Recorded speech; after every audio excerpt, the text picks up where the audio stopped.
नमस्कार, मैं हूँ केशव पंडित और आप देख रहे हैं देश का तेजी से बढ़ता ये टीवी न्यूज़ चैनल और इस वक्त आप देख रहे हैं हमारा खास कार्यक्रम लाइव इंटरव्यू। हमारे साथ आज खास मेहमान हैं हमारी पिंकी खोजा जी जो टेक्सास से हैं और इंटरनेशनल पॉलिटिकल एनालिस्ट।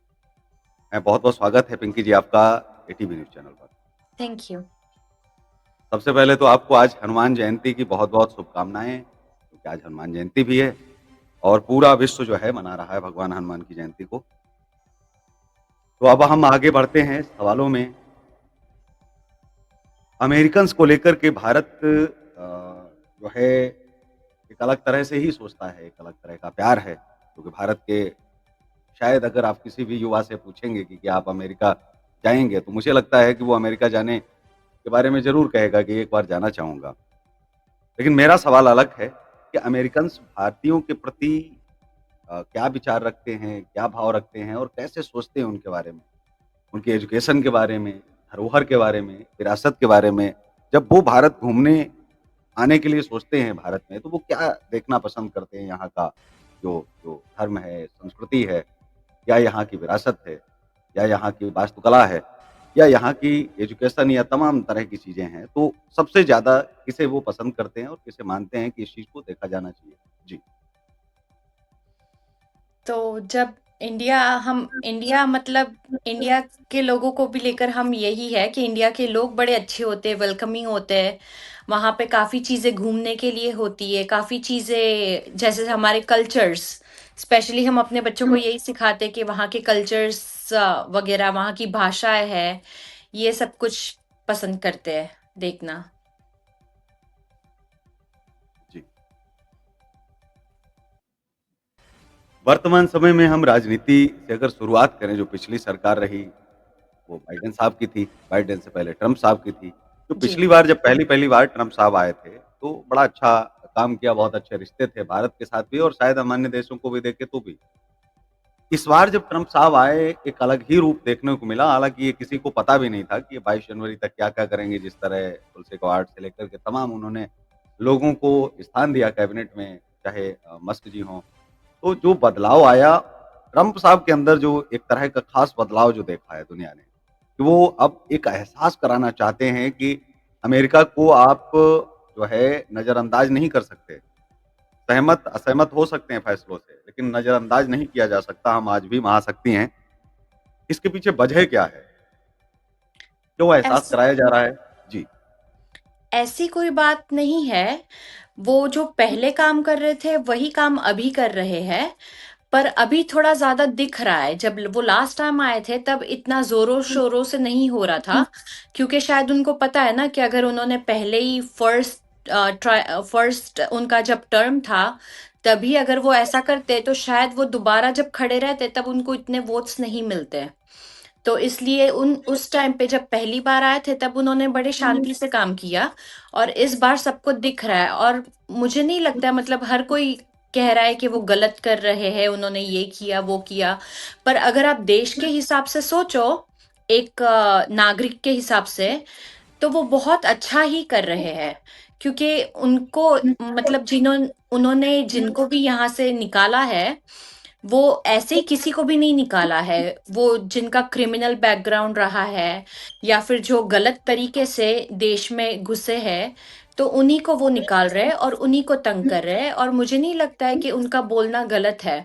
वो सिर्फ इतना कह रहे हैं कि अगर आप तरीके से आओ, तो हम आपको आने देंगे, पर अगर आप गलत तरीके से आओगे, तो आई थिंक वो सही कर रहे हैं। क्योंकि अगर हमारे घर में भी कोई चोर घुस जाएगा, तो हम निकालेंगे ही ना उन्हें, ये तो नहीं कहेंगे कि आप आओ। तो वो भी बस वही कर रहे हैं, पर जिनको एक्सपीरियंस अच्छा नहीं हुआ है, जिनको ये देश छोड़ के जाना पड़ रहा है, वो गलत ही बोल रहे हैं, बुरा ही बोल रहे हैं। बाकी अगर एज अ सिटीजन्स देखो, यहाँ के नागरिक के हिसाब से, तो वो बहुत ही अच्छा कर रहे हैं। जी। नहीं, मेरा सवाल थोड़ा-सा अलग था। आप शायद इल्लीगल इमिग्रेशन में आप पहुँच गए। मेरा सवाल ये था कि इस बार जो है वो आए, ये था मलाल कि बाइडेन जी जिस समय वहाँ के राष्ट्रपति बनते हैं, उसके बाद हाथ से अफ़गानिस्तान जाता है, उसके बाद और भी विश्व युद्ध वगैरह शुरू हो जाते हैं, पूरे देश भर में किस तरह की समस्याएँ जो है आनी शुरू हो जाती हैं। लेकिन यही अगर हम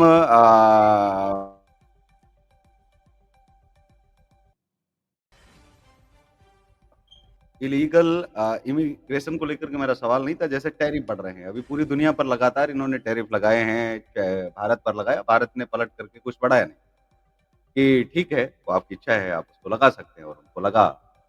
तो चाइना के साथ में जिस तरह का ये हो गया कि वो उसको लगता है कि हमारे पास वीटो पावर है, मेरे ऊपर कैसे आप लगा सकते हो? तो उसने फिर और दोगुना कर दिया, 125% तक कर दिया। क्या लगता है कि अब एक शक्ति शक्ति से अब टकरा रही हैं, तो क्या अब आर्थिक मंदी से भी तो कहीं नहीं जूझना पड़ेगा? पूरी दुनिया को जो डर सता रहा है, एक डर कि कहीं एक गलत फैसला राष्ट्रपति का पूरी दुनिया को खतरे में ना डाल दे, वैश्विक मंदी की तरफ ना ले जाए, इस तरह का माहौल क्रिएट ना हो जाए, जो चल रहा है उसको चलने दिया जाए। केवल ये प्रतिस्पर्धा है। जी, अब वो टैक्सेस वगैरह बढ़ाकर क्या करना चाहते हैं ये तो मैं नहीं जानती, पर शायद जहाँ तक मुझे इन्फॉर्मेशन है कि अब तक टैक्सेस नहीं लगते थे, तो हम पूरा का पूरा मतलब यूनाइटेड स्टेट्स अमेरिका किसी और देश पे मतलब डिपेंडेंट था। तो शायद ये अमेरिका को मौका मिलेगा कि यहीं पर, जैसे कि अब टैरिफ बढ़ गया है तो बाहर से सामान माल आना सब कुछ बंद हो जाएगा या कम हो जाएगा। तो हो सकता है इस हिसाब से अमेरिका में ही अब खुद का मैन्युफैक्चर प्रोडक्शन ये सब शुरू हो धीरे धीरे। और यहीं से मतलब अब तक लोग बाहर से मंगवाते थे, बाहर के देशों से, लेकिन अब अमेरिका से ही लिया जाएगा ठीक सामान। है। एक बड़ी पुरानी कहावत है, अमेरिकन ड्रीम, मतलब एक अमेरिकी सपना, जो पहले के अमेरिकन सोचते थे, जो अमेरिका में लोग रहते थे, वो अपने आप को उन्होंने महाशक्ति बनाया भी और स्थापित भी किया। चाहे हम किसी भी क्षेत्र में बात करें, अमेरिकन्स ने बहुत जो है कुर्बानियाँ और बलिदान दिया है, इस चीज़ को बनाने में, अमेरिका को एक ग्रेट अमेरिका बनाने में। क्या वो सपना आज भी है? क्योंकि अब आज युवा आपको लगता है कि अमेरिका का जो यूथ है, वो अब राष्ट्रवाद से थोड़ा अलग हट रहा है, धर्म से थोड़ा अलग हट रहा है, जो राष्ट्र धर्म है, उससे जो एक जुड़ने वाली चीज़ें हैं। आज उनकी जो आज़ादी, फ्रीडम, इन चीज़ों की डिमांड ज़्यादा बढ़ गई है और देश में जो आज़ादी मिल रही है, उसका वो फ़ायदा उठा पा रहे हैं या फिर उसका जो है दुरुपयोग हो रहा है या वो समझ ही नहीं पा रहे हैं कि हमें असल में जाना किस दिशा में है। इसका कुछ ख़ास असर पड़ रहा है या नहीं? ये केवल विश्व में सिर्फ़ केवल अफ़वाह जो है मात्र है। नहीं, ऐसी तो कोई भी बात नहीं है, अभी भी लोग बोल ही रहे हैं।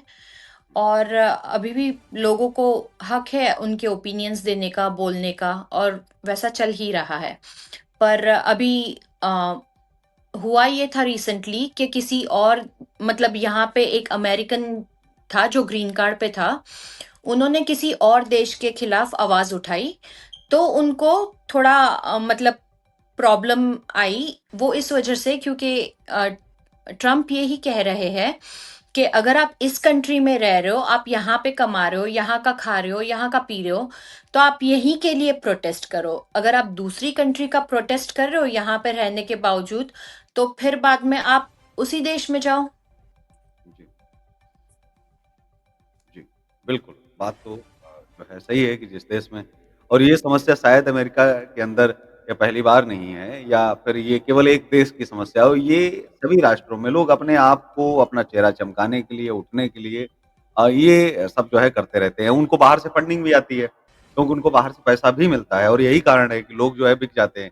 अपने राष्ट्र के खिलाफ बोलने लगते हैं, जी। परिवार के खिलाफ बोलने लगते हैं, धर्म के खिलाफ बोलने लगते हैं, तो बहुत सारी चीज़ें हैं जिनको लेकर के जो है ये बातचीत होती है।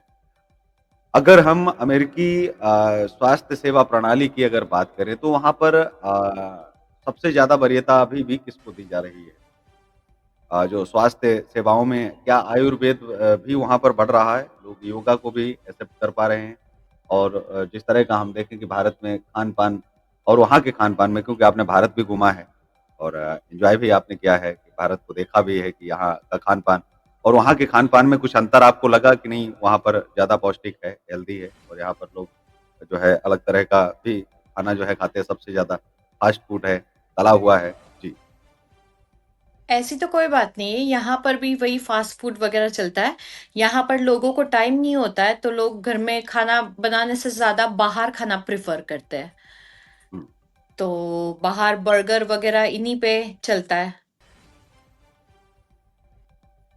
जी। अमेरिका में प्रेस की स्वतंत्रता कितनी वास्तविक है और ये पक्षपात से मुक्त है? वहाँ पर जो पत्रकार हैं, उनके जो सवाल हैं, उनकी जो चीज़ें हैं, कभी उनकी आवाज़ को आपको लगा कि आवाज़ को दबाया जाता हो या प्रेस की अभिव्यक्ति जो आज़ादी है एक तरह से जिसको बोलते हैं कि हर व्यक्ति की आवाज़ उठाने का, वहाँ पर प्रकाशित करने का, छापने का, उसको लेकर के तो अभी कोई समस्या नहीं आ रही है। जी, नहीं, ऐसी तो कोई भी बात नहीं है। जी। भारत और अमेरिका के संबंध आने वाले समय में कैसे होंगे? क्योंकि इसको लेकर के एक डर भी एक जो नैरेटिव एक चल रहा है कि शायद जब से ट्रम्प साहब आए हैं तब से वो लेकर के कुछ ज़्यादा मशगूल हो गए हैं। उनको लगता है शायद विश्व युद्ध शुरू ना हो जाए, कई देशों को धमका भी रहे हैं और उनको सीधे-सीधे बता रहे हैं कि भई आप अगर शांत नहीं हुए तो हम कर देंगे। रूस का जैसे साथ देना, बाइडेन के समय में रूस का साथ नहीं दिया गया। इज़राइल या हम फ़लस्तीन को ले लें। तो जो ट्रम्प साहब का मानना है वो एकदम अलग जो यहाँ जो भारतीय सोच रहे हैं और हम लोग चर्चा भी जो है करते हैं। क्या वाक़ई में आपको लगता है कि थोड़ा बहुत तो कुछ हो रहा है, कुछ ऐसा चल रहा है? जी, ऐसा कुछ चल रहा होगा तो हमें इतना कोई डीप डिटेल में तो नहीं पता है। पर जी, हाँ, इतना जानती हूँ कि जभी भी कोई इंसान सच के लिए या ठीक करना या अच्छा करना चाहता होता है ना, वो हमेशा अकेला ही रह जाता है। हुँ, और गलत करने वाले लोग ये सब भेड़ चाल में चलते हैं। तो जहाँ तक हमें दिख रहा है, वो कुछ ऐसा नहीं कर रहा है, वो जो भी कर रहा है देश की भलाई के लिए कर रहा है, इसीलिए शायद किसी को वो अच्छा नहीं लग रहा है। ठीक है। सुनीता विलियम्स जो है इतने दिनों तक अंतरिक्ष में रहीं और सबसे पहले तो आपका अनुभव जानना चाहूँगा, आपको खुशी कि कितनी आपको खुशी हुई? एक तो भारतीय मूल की भी हैं और उनके हुँ। पिता भी भारत से थे, माताजी उनकी अमेरिका से थी। तो एक जो उन्होंने कीर्तिमान स्थापित किया, एक इतिहास स्थापित किया क्योंकि जब भी इतिहास लिखा जाएगा अंतरिक्ष का, तो उनका नाम स्वर्णिम अक्षरों में जो है ये लिखा जाएगा कि उनका एक बहुत बड़ा योगदान था। तो जी। कैसे आप देखती हैं? जी, हाँ, ये उन्होंने बहुत अच्छा किया सबसे पहले कि एटलीस्ट वो अपने घर से इतने महीनों का कुछ 8 या 10 दिन का ऐसे कुछ काम था, बट उनको जी, पूरे 9 महीने लग गए 2 वापस महीने लग आने गए। में। और वो भी आ पाए ट्रम्प की वजह से, तो ये तो बहुत ही अच्छी बात है। तो ये काम तो उन्होंने बहुत ही अच्छा किया। जी। मतलब जो वादा किया गया था, वो अच्छा हुआ। अब हम जी। कुछ अलग वैश्विक स्तर के सवालों पर भी चलते हैं। क्या आपको लगता है कि एक शांति ही एकमात्र रास्ता हो सकता है? जिस तरह भारत में बात की जाती है कि हम युद्ध नहीं बुद्ध चाहते हैं, हमारे पास दोनों हैं। विकल्प के तौर पर कृष्ण ने कहा कि जब भी धर्म की हानि हो, मतलब जब भी अत्याचार बहुत ज़्यादा बढ़ जाएँ, तो शस्त्र भी कभी-कभी उठाना चाहिए। तो अहिंसा से भी ज़्यादा पुनीत काम हो जाता है। तो आपको लगता है कि शांति जिस शांति की बात हो रही है क्योंकि कहावत ये भी है कि अगर आप अपने जीवन में किसी भी प्रकार का युद्ध नहीं चाहते हैं, तो आपको युद्ध के लिए सदैव तैयार रहना पड़ेगा। अगर आप सीधे-साधे, भोले-भाले, शरीफ आप रहेंगे, तो आपको कोई भी ठग सकता है, आपको कोई भी शिकार बना सकता है, आप पर कोई भी प्रहार कर सकता है। लेकिन जब आप युद्ध के लिए तत्पर रहते हैं, तैयार रहते हैं, तो आपके पड़ोस से लेकर के आस-पास तक लोग जानते हैं कि भाई आप उससे मत लड़िए, वो तो हर समय युद्ध के लिए तैयार रहता है। तो लोग बचने का प्रयास करते हैं। मतलब कहने का ये है कि जीवन में अगर शांति चाहिए, तो आप हर समय एक योद्धा के रूप में दिखें, एक वॉरियर के रूप में दिखें। आप कैसे देखते हैं कि क्या वाक़ई में जो तीसरे विश्व युद्ध की जो कल्पना है, वो क्या होगी? क्योंकि अब इतने महान नेता अब आ रहे हैं, जो बहुत कुछ ठीक करने की क्षमता रखते हैं, चाहे हम रूस के पुतिन की बात करें या नरेंद्र मोदी की बात करें और या फिर हम इस समय ट्रम्प साहब की बात करें। आप कैसे देखते हैं कि ये वैश्विक नेताओं की चर्चाएँ तो हर जगह होती हैं? क्योंकि विश्व स्तर के हैं, इनकी बात जो है, इनकी छाप और इनकी चीज़ें जनता मानती है, इनके ही देश में। तो एक बहुत बड़ी संख्या, एक बहुत बड़ी फैन फॉलोइंग पूरी दुनिया में भी है इन लोगों की, अपने कंट्री के साथ-साथ में। तो कैसे आप देखते हैं कि ये तीनों नेता आने वाले विश्व युद्ध को कितने समय तक रोक सकते हैं या विश्व युद्ध करने के लिए जो देश ज़्यादा लालायित हैं, हर समय झगड़ा, झगड़ा, झगड़ा, उसके अलावा उनको कुछ सूझता नहीं है। उनका हल क्या है? जी, ऐसी बात है ना कि जब भी देश की लड़ाई होती है ना, बेचारे मासूम लोग ही शिकार होते हैं, मारे जाते हैं। मारे वही जाते हैं। सबसे ज़्यादा है जो सफ़र करते हैं। अगर लड़ाई 2 लोगों के बीच में हो रही है फिर तो दिक्कत ही नहीं है, क्योंकि कभी-कभी लोगों को बात शांति से बात, प्यार की बात समझ ही नहीं आती। तो उठा लो, लड़ लो, लेकिन फिर उसमें 2 लोगों के लड़ने में तीसरे बेगुनाह लोग सबसे ज़्यादा सफ़र होते हैं। तो बस वो ना हो। हाँ, मतलब जो पहले युद्ध होते थे राजाओं के बीच में तो जी, राजा से युद्ध करता था, राजाओं के बेटे जो है वो उनसे युद्ध करते थे। तो जी, वो एक अलग तरह का जो है युद्ध होता था लेकिन जो आज का युद्ध है, जी, उसमें कहीं न कहीं क्योंकि अब तो राजा तो जाता ही नहीं है युद्ध करने, राजा को तो बचाने के लिए उसकी सुरक्षा लगी हुई है। तो अब ना जी, राजा के बेटे जाते हैं, राजा का तो परिवार सुरक्षित रहता है, जो मरते हैं वो शहीद होते हैं, वो सैनिक होते हैं और साथ में आम नागरिक जो सिविलियन है उनको जी, परेशानी जो है वो बहुत ज़्यादा होती है। पर्यावरण जी। को लेकर के अमेरिका क्या सोचता है? क्योंकि हम पर्यावरण को लेकर के देखते हैं अन्य देशों की तुलना में, तो पर्यावरण को लेकर के जागरूकता बहुत ज़्यादा है और पर्यावरण को लेकर के पूरी दुनिया को लगातार चेताया और बताया भी जाता है कि आप पर्यावरण के प्रति ज़िम्मेदार बनें, पर्यावरण मित्र बनें और इस तरह से जो पेड़ आप काट रहे हैं, वो आने वाले समय में बहुत दिक्कतों का सामना जो है करना पड़ सकता है पूरी दुनिया को। जी। पर्यावरण मतलब सॉरी समझ नहीं आया। पर्यावरण जैसे पेड़ों को लगाना, क्योंकि लोग हुँ, वृक्ष अगर काटेंगे, पेड़ अगर काटेंगे, तो हुँ। फिर पर्यावरण तो असुरक्षित हो जाएगा हमारा, हमें ऑक्सीजन से लेकर के तमाम चीज़ों का सामना करना पड़ेगा। तो जी, स्वास्थ्य पर प्रभाव पड़ेगा जो हमारे भूगोल पर है, उस पर प्रभाव पड़ेगा। जी, तो वैसा है कि पहले पहली बात तो ग्रीनरी हमें रखनी चाहिए थोड़ी, क्योंकि वो अच्छा होता है हेल्थ के लिए।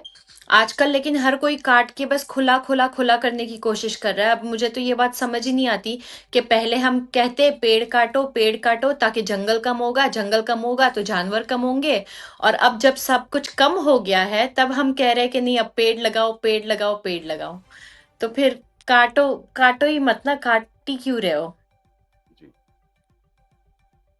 बिल्कुल, उनको जो है और अब चिंता में भी विश्व को डाल रहा है क्योंकि इसी की वजह से लोग इंसान परेशान अपने भी हैं, मतलब नई के लिए, अपने बीमारियाँ भी हैं। फायदों के लिए जो इतना ब्यूटीफुल नेचर बना है, बस उसी को काटे जा रहा है, हुँ। अपने मतलब के लिए। अमेरिका में महिलाओं को पुरुषों के समान ही अवसर और अधिकार प्राप्त हैं हर क्षेत्र में, चाहे चिकित्सा हो, चाहे रोज़गार हो, बिज़नेस हो। वहाँ पर कैसे आप जो है देखते हैं क्योंकि आपको तो काफ़ी समय हो गया है, आप शायद आपका जन्म भी वहीं हुआ है। तो आपने आज तक क्या देखा है एक जो यहाँ पुरुष प्रधान है, जैसे भारत को अगर हम देखें तो यहाँ पुरुष प्रधान देश है। अब धीरे-धीरे समानता आ रही है, बात हो रही है। उनको विशेषाधिकार भी दिए गए हैं। क्योंकि एक राष्ट्र समानता है या नहीं है तभी निर्भर करता है जब किसी को विशेषाधिकार ना दिए जाएँ। अगर किसी को विशेषाधिकार दिए जा रहे हैं मतलब वह वर्ग कमज़ोर है। तो वहाँ पर स्त्री और पुरुषों की तुलना जो है वो समकक्ष ही है, मतलब बराबर ही है उनमें या फिर अभी भी कुछ विशेषाधिकार महिलाओं के लिए हैं स्पेशल जो पुरुषों के लिए नहीं है? जी। नहीं, ऐसा कुछ तो नहीं है, हम इक्वालिटी में ही बिलीव करते हैं। जो आदमी कर सकता है वो हम औरतें भी कर सकती है, और हुँ, इज्जत भी दोनों को इक्वली दी जाती है।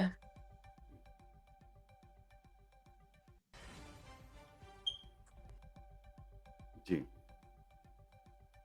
अमेरिका में नागरिकों की जो राजनीतिक भागीदारी है, उसको और कैसे बढ़ाया जा सकता है? अमेरिका के लोग राजनीति में किस प्रकार का विश्वास रखते हैं? जो यूथ है, वो क्या आने के लिए लालायित है कि नहीं राजनीति में जाना चाहिए? राजनीति के प्रति उनके मन में क्या भाव रहता है? राजनीति को लेकर के क्या उतार-चढ़ाव रहता है? राजनीति को लेकर के युवा क्या सोचता है अमेरिका का? कि राजनीति में अगर हम जाएँगे तो क्या हम विश्व और अपने राष्ट्र की सुरक्षा कर पाएँगे, बेहतर कानून बना पाएँगे और बेहतर कर पाएँगे? तो क्या राजनीति में जाने को वहाँ यूथ राज़ी है, फ्री है? वो चाहता है कि नहीं हम कुछ करेंगे, जाकर के वहाँ बदलाव जो है करेंगे या फिर उसके मन में कहीं न कहीं कुंठा है, गुस्सा है राजनीति के प्रति कि नहीं राजनीति में भी कुछ नहीं हो सकता? जी। वैसे कहना आसान है, हम उँगली उठा सकते हैं कि नेता ये कर रहे, राजनीति में ये है, वो है। पर हम खुद नहीं करना चाहते, हम खुद नहीं जानना चाहते हैं जब बात आती है। बहुत ऐसे कम लोग हैं जो कुछ करना चाहते, जो राजनीति में जाना चाहते, करना चाहते। बोलना आसान होता है, करना बड़ा मुश्किल होता है। 26/11 के हमले के जो आरोपी जो एक राणा था, जो पकड़ा गया था वहाँ अमेरिका में हुँ, हुँ। और टेक्सास की ही एक अदालत ने जो है 2008 में उनको छोड़ा था। हालाँकि आतंकवाद का माना था लेकिन 26/11 से उसने कहा कि मैंने नहीं किया तो छोड़ दिया। लेकिन अभी भारत को सौंप दिया गया है और ट्रम्प भी बहुत खुश हैं। उन्होंने कहा कि मैं भारत को सौंप रहा हूँ। कैसे देखते हैं कि ये एक कड़ी, एक बहुत मजबूत कड़ी होगी, जैसा कि आपने पहले ही कहा था कि उनको भी डिपोर्ट किया जाएगा, जो गलत तरह से गतिविधियाँ जो कर रहे हैं और वो उनके देशों में, उनके राष्ट्र में उनको सौंपा जाएगा, ताकि सही से न्याय हो सके वहाँ के नागरिकों के साथ भी। क्योंकि लोग क्राइम करते हैं और अमेरिका जो है वो भाग जाते हैं, कहीं कोई कहीं भाग जाता है, तो उनको वहाँ शरण दे दी जाती है और उनको वहाँ कुछ और गलत बता दिया जाता है कि हमको खतरा है देश से या तमाम तरह की चीज़ें, तो उनको पता नहीं होता है कि वास्तव में खतरा है क्या नहीं। जब तक वो समझते हैं तब तक वो 10-12 साल या कहें हम 20 साल गुज़र जाते हैं। क्योंकि उनको शरण इसीलिए दे दी जाती है कि नहीं, भारत झूठ बोल रहा है, हमने कोई क्राइम नहीं किया है, हमने कोई वो नहीं किया है, इसका कोई एविडेंस नहीं है। अच्छा, एविडेंस एक देश दूसरे देश के साथ में साझा भी नहीं कर सकता है, कहीं डेटा ना लीक हो जाए। तो इनको लेकर के वो कभी सही ढंग से बता नहीं पाते हैं कि अपराधी कैसा है और किस तरह का है, और जो अपराधी है वो उस देश को बताने में जो है कामयाब हो जाता है, कि हमने कोई ऐसा गलत काम नहीं किया है, निश्चिंत रहिए, हमें भारत में खतरा है या हमें हमारे देश में खतरा है, तो इसके लिए हम यहाँ शरण चाहते हैं। तो अमेरिका अपनी जो अंतर्राष्ट्रीय नीतियाँ हैं, उनको लेकर के अभी तक शरण देता था, लेकिन अब धीरे-धीरे सोशल मीडिया आ गई है, अब बहुत सारी चीज़ें खुल जाती हैं, अगर कोई क्रिमिनल है, तो पूरे देश में उसकी आवाज़ उठने लगती है, कि वो क्या करके अपने देश से आया है। हुँ। अब लगता है कि आने वाले समय में जिस तरह तेज़ी आई है, क्योंकि ट्रम्प का ये भी स्वरूप देखने को मिला है, अपराधियों में अब डर और भय का माहौल होगा, अब अमेरिका में भी अपराधियों के लिए कोई जगह नहीं होगी। इसे कैसे आप देखते हैं कि ये जो सुधार हुआ है या धीरे-धीरे हो रहा है, ये बहुत पहले से तैयारी हो रही थी? ट्रम्प साहब चाहते थे कि नहीं, अमेरिका पहले अपराधियों से मुक्त किया जाए, क्योंकि यहाँ अपराध बढ़ने की भी वजह वही लोग हैं जो अपराध करके अपने देश में आए और वो अपनी आदतें, अपनी हैबिट वो सुधार नहीं पा रहे हैं, वो अपराध की तरफ यहाँ भी जो है बढ़ रहे हैं। हाँ, ये पहले काफ़ी आसान हो गया था कि आप क्राइम करके कहीं भी कंट्री में और भी जा सकते हो, सिर्फ़ अमेरिका नहीं, किसी भी कंट्री में जा सकते हो। तो मुझे ऐसा लगता है कि ये कंट्री के अंदर ऐसा कोई सिस्टम होना चाहिए, जहाँ हर देश में उनके रिकॉर्ड्स बताए जाएँ। तो क्रिमिनल्स के लिए इतना आसान ना हो जाए कहीं भी कंट्री में जाना। जैसे कि जब वीज़ा मिलता है, तो वीज़ा इंटरव्यू के पहले उनका बैकग्राउंड चेक होना चाहिए। जी। आपका अनुभव अन्य देशों की तुलना में अमेरिका का व्यवहार अन्य देशों से, या फिर कौन-सा देश आपको लगता है कि सबसे बेहतर हो सकता है आने वाले समय में? और कौन से देश ऐसे हैं, जिनके लिए आपके मन में ये भी आता होगा कि काश ये सही हो जाएँ तो सब सही हो जाए पूरी दुनिया में? बहुत सारे देश हैं जो हर समय लड़ाई, झगड़ा और यही सब करते रहते हैं।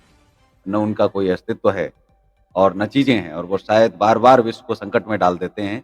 इस चीज़ के लिए भी मजबूर कर देते हैं कि वो निर्णय क्या लिया जाए। उससे नुकसान भी वैश्विक स्तर पर बहुत ज़्यादा होते हैं। हम लोग तो मारे ही जाते हैं, लेकिन उसका खामियाज़ा पूरी पूरी दुनिया को भुगतना पड़ता है। तो जी। आपके मन में ऐसे देशों की छवि है क्या? जी, जिनमें जो आतंकवाद को लगातार बढ़ावा दे रहे हैं, जो सुधरना ही नहीं चाहते हैं और बार-बार उनको जो है चेष्टा की जाती है कि ये सुधार लाएँ? ये कोई देश पे मुझे नहीं लगता है डिपेंड करता है, ये तो सिर्फ़ लोगों पे डिपेंड करता है और मुझे ऐसा लगता है कि हम जितने लोग जैसे कि इंडिया में हम लड़ते हिंदू-मुसलमान को लेकर, यहाँ पर हम लड़ते गोरे और कालों को लेकर कलर को लेकर, हर देश में थोड़ा बहुत कुछ ना कुछ तो होता है। तो मुझे ऐसा लगता है कि अगर हम इन चीज़ों को साइड में छोड़ दें ना और हम देश की प्रोग्रेस के बारे में सोचें ना, तो हम चाँद तक पहुँच गए, हम और आगे तक भी जा सकते हैं, अगर ये चीज़ें हम साइड में छोड़ दें तो। जी। नस्लीय भेदभाव की जो आपने बात की थी, उसको लेकर के भी एक प्रश्न हमारा था कि क्या आज भी अमेरिका में ऐसा कुछ मौजूद है? क्या उनमें शादियाँ नहीं होती हैं? जो काले-गोरे का भेद जो है वो अब तो लगभग, वैसे कानून बनने के बाद में तो ये काफ़ी समय पहले उसी समय बन गया था, शायद 18वीं 17वीं 18वीं शताब्दी में, आई थिंक। तो अब है अभी थोड़ा-बहुत भेदभाव रह गया है, क्योंकि वैसे तो आम तौर पर तो इसको मैं सुनता हूँ कि धीरे-धीरे खत्म हो गया पूरी तरह से, तो कोई चीज़ खत्म नहीं हो पाती है, लेकिन कुछ ना कुछ तो बना रहता है समाज में। हाँ, नहीं पूरी तरीके से तो बिल्कुल भी खत्म नहीं हुआ है, पर कुछ लोग ऐसे होते हैं, जिनको हम इंडियंस अच्छे नहीं लगते, कुछ गोरों को हम इंडियंस अच्छे नहीं लगते, कुछ गोरों को काले अच्छे नहीं लगते, नहीं, नहीं होता। जी। अफ्रीकन्स। हुँ। मतलब उनके मन में कहीं न कहीं ये तो हर जगह लोग हैं। भारत के अंदर ही आप देख लीजिए, मराठा जो हैं, महाराष्ट्रियन जो हैं, उनको उत्तर प्रदेश के लोग अच्छे नहीं लगते। अब साउथ में चले जाओ, नॉर्थ को पसंद नहीं करते। नॉर्थ वाले हालाँकि हर चीज़ को एक्सेप्ट कर लेते हैं। वो कहते जी, हैं कि भाई आप हिंदुस्तान की ही लोग हैं और शायद अमेरिका और कनाडा के टूटने की भी वजह बहुत दिलचस्प यही उस समय रही होगी जब अंग्रेज़ों ने तोड़ा क्योंकि वो कामयाब तभी हो पाते हैं ना जब आपके मन में कोई चीज़ पैदा कर दें और आपको ये कह दें, आपको विश्वास दिला दें कि आप जो कर रहे हो वो ठीक कर रहे हो। आपको ये करना ही चाहिए। तो धीरे-धीरे वो एक विचारधारा हो जाती है और एक विचारधारा वो लोगों का एक समूह बन जाता है और फिर धीरे-धीरे फिर लोग क्या माँग करते हैं उनको खुद नहीं पता होता है और वो धीरे-धीरे जो है टुकड़ों में बँटते चले जाते हैं। अखंड जी, भारत लोगों को भी यही बात समझने की ज़रूरत है कि जब भगवान ने इंसानों को बनाया है, तो 2 हाथ, 2 पैर, 2 आँखें, 2 कान दी, खून का कलर सबका ही लाल है। फिर हुँ, क्यों आपस में एक-दूसरे के साथ भेदभाव कर रहे हो? क्यों एक-दूसरे को नापसंद कर रहे हो और क्यों एक-दूसरे के साथ लड़े जा रहे हो? जी। ठीक है, अब हम 5 मिनट अपने पारिवारिक और इन चीज़ों पर भी हम चर्चा करेंगे, क्योंकि हम चाहते हैं कि जो इस समय वर्तमान में हो रहा है। भारत में आज़ादी की माँग की गई कि महिलाओं को विशेष अधिकार दिए जाएँ, आज़ादी दी जाए, फ्रीडम उनको दी जाए और आज फ्रीडम की स्थिति ये हो गई कि प्रतिवर्ष लगभग डेढ़ से 2 लाख जो युवा है वो आत्महत्या कर रहा है क्योंकि यहाँ पर कानून कुछ ऐसे बनाए गए हैं जिनको लेकर के महिलाओं को विशेषाधिकार कुछ दे दिए गए हैं। तो उनको लेकर के भी हम चर्चा करेंगे। मैं आपसे पूछना चाहता हूँ कि क्या लोगों के अंदर अब भाव मरता जा रहा है या जो एक प्रेम है जीवन में एक बार में ही लोगों को 10-10 बार प्रेम हो जाता है, जाग जाता है और हत्याएँ तक हो रही हैं, जैसे आपने देखी होंगी कि भारत में कहीं 36 टुकड़े, कहीं 35 टुकड़े, कहीं 40 जी। टुकड़े। क्या यह प्रेम हो सकता है क्या? कहीं पति की हत्याएँ की जा रही हैं, कहीं लोग पत्नियों की हत्याएँ कर रहे हैं, कहीं लोग प्रेमिकाओं की हत्याएँ कर रहे हैं, तो कहीं प्रेमी मारे जा रहे हैं।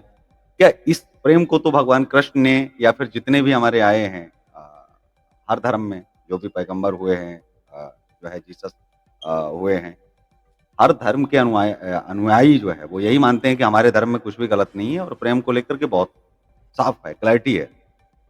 आप कैसे देखते हैं कि क्या वाक़ई में अब लोगों की जो है इच्छाएँ मरती जा रही हैं, लोग जानवर थोड़े से होते जा रहे हैं, थोड़े से या धीरे-धीरे बढ़ते जा रहे हैं, जितना वो शिक्षित होते जा रहे हैं, वो उतना ही अशिक्षित भी होते जा रहे हैं? पढ़े-लिखे वाली जो बात पहले होती थी कि नहीं पढ़ना-लिखना बहुत आवश्यक है, आप पढ़े-लिखे होंगे तो आपकी इज़्ज़त होगी समाज में। आज पढ़ने-लिखने के बावजूद भी हम बहसी होते जा रहे हैं और हमें ये समझ ही नहीं आता है कि हम कर क्या रहे हैं। किसी की हम जान ले लेते हैं जबकि उसका हमें कोई अधिकार नहीं है। अगर गलती है तो कानून बना है, आप जाइए, दरवाज़ा अदालतों का खटखटाइए, आप न्याय आप माँगिए। लेकिन आप फैसला ऑन द स्पॉट आप कर देते हैं। आप ये चाहते हैं कि मैं जो कर रहा हूँ वो सही है, फिर उसके बाद में आपको फांसी ही क्यों ना हो। कैसे रवैया बदलेगा एक-दूसरे के प्रति? कैसे वही चीज़ पुरानी वापस के लौटने की उम्मीद है या अब नहीं रही वो चीज़ें? जो 4 दिन रिश्ते चलते हैं, 10 दिन में टूट जाते हैं और शायद अनवरत जो हमारे दौर में हुआ करता था हमारे जो ग्रैंडमदर थीं, ग्रैंडफ़ादर थे, वो एक लंबा रिलेशन या कहें कि एक ही टर्म में वो पूरा रिलेशन जो है वो निकाल देते थे। तो कैसे आप देखते हैं पहले के संबंधों को और आज के संबंधों को, शिष्टाचार को? क्या पहले इज़्ज़त कम होती थी एक-दूसरे में आपस में? अ, पहले का तो मुझे पता नहीं है, पर अभी जिस तरीके से मुझे दिखाई दे रहा है, वो इसलिए हो रहा है क्योंकि इंडिया में लोगों को स्पेशली औरतों को बोलने की परमिशन नहीं है, जैसे छोटे-छोटे गाँव में।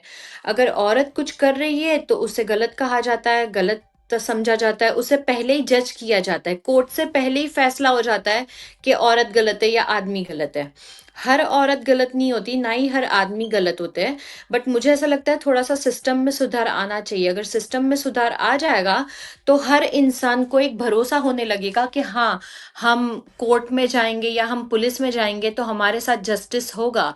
लेकिन आजकल जहाँ तक मुझे दिख रहा है सिस्टम ऐसा करप्टेड हो गया है कि अगर आपने किसी का खून भी कर दिया है, लेकिन आप पैसे दे दोगे, तो आप निकल जाओगे। फिर जिसका खून हुआ है वो कोई मायने ही नहीं रखता।